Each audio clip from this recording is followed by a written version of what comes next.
When I noticed the car sitting there, I was completely and utterly shook. Again, just like the Bluetooth video, this was a silent conversation to me again. There's no escaping us. We can find you anywhere. We can get to you at any time. I heard the message loud and clear. I turned on the app and I went back to work because it's all that I have right now. 3 weeks ago, I temporarily closed the doors of my business. It needed a refresher. I need to revamp and definitely had to get rid of those clients I had because a lot of them were just watchers. Women who were sent towards me for very specific reasons. So today was a new day. Today I had worked until just about 10 a.m. when I decided to turn off the app. I parked my car in a lot, and sure enough, one of the cars that follows me often appeared. It decided to park in another part of the lot and just sit there like it always does. But today, I was still shaken up, unnerved about what happened last night and this morning. So I decided that today would be the day I'd reach out and lay everything out for the police. I'd call the police. I'd show them all the evidence I'd collected. I'd tell them who was behind this targeted campaign. I'd make an official report. And then maybe I could get some solace. I could feel a little better. And maybe this would cause for this to slow down a bit. I was so far away from that being right that now I am in these videos looking for safe passage out of Chicago and a safe place to land in the South. I have to get out of this city.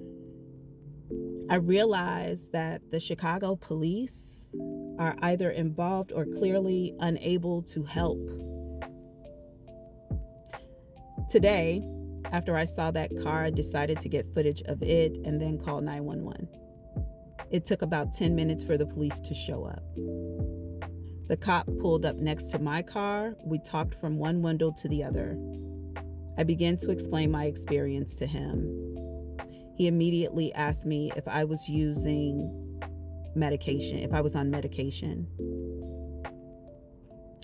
No, I don't take mental medication. I've never had any sort of mental illness or disorders, ever.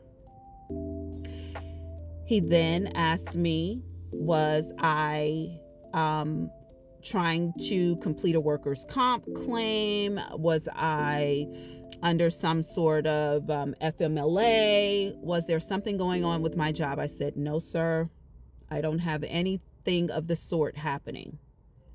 I said, I am in the middle of a claim. I am in the middle of a situation with my family that is wrapped up with money and property.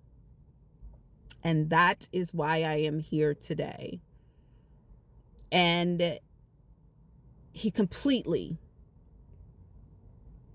kept asking me questions about, I think he did not ask me if I use drugs, but for whatever reason, the conversation led towards that. And I said, I do not engage in drugs or alcohol, and I don't. From time to time, I'll smoke weed, but not to the point where I can't make money or do a job or anything because I'm high. That's not my life. But anyway, I don't drink and I don't get high at all. I don't pop pills or anything. Okay.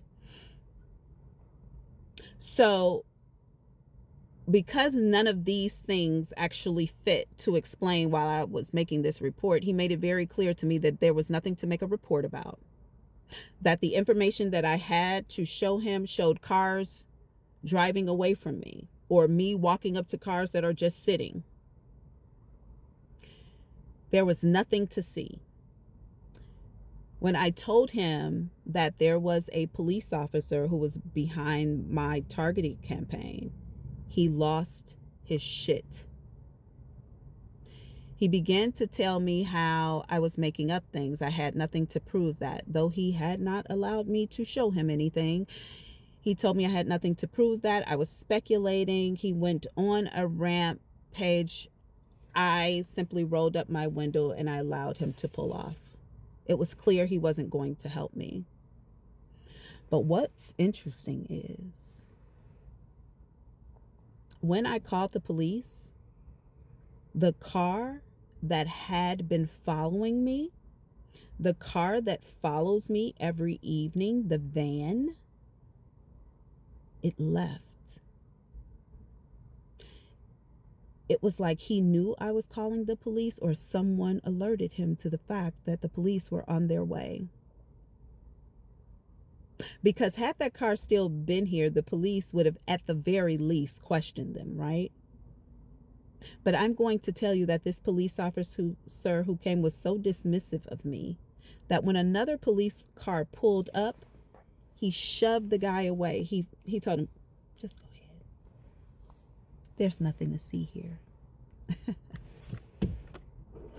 I thought that quite revealing, but I also realized that I was not in safe territory.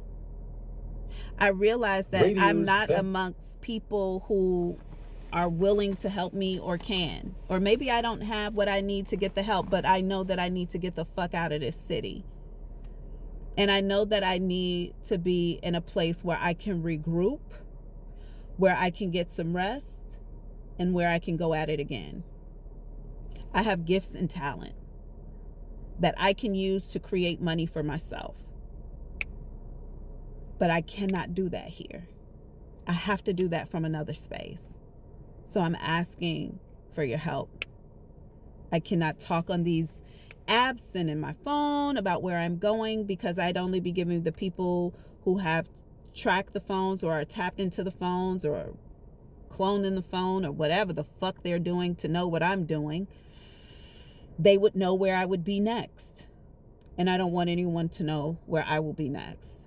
I will walk away with the things that I can carry on my back, and I will not turn back until I am in a place where I am safe and I am surrounded by a community that will protect me so that I can get to the bottom of this. My targeted campaign has been launched by a man that I met in Schaumburg, Illinois, back in July or August of last year. I met this man while I was staying at an extended stay hotel. We connected on a friendly basis. There was no intimacy. There was no attraction from me to him, at least. And there was never any intention of such. I did go to breakfast with him and dinner one evening. But this was both after work or before I went to work. But my work is important to me first. I've got to make my money to survive on a day-to-day basis. So I don't miss much work unless I'm exhausted and simply cannot do it. Physically cannot do it. But he convinced me one day. He said, if you hang out with me, I will pay you for the hours you miss. And then you don't have any downtime. It's like you worked anyway, and we still get to hang out and get to know each other. And I said, okay, I can do that. Not a problem. I missed about 4 hours of work. We went to a driving range. He taught me how to, swing a golf club. And maybe we were there for an hour and a half, 2 hours. That was about it. But the process of leaving work, getting to him, getting dressed, going to the place, getting all of that was time that I could have been working. So it's about 4 hours. Anyway, at the end of the day, he slipped me a $20 bill for my time missed at work.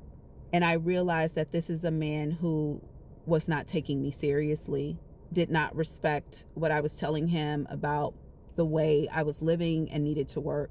So I asked him never to speak to me or call me again. Since then, he has launched this targeted campaign because some people truly believe that access to your life is something that they deserve to have.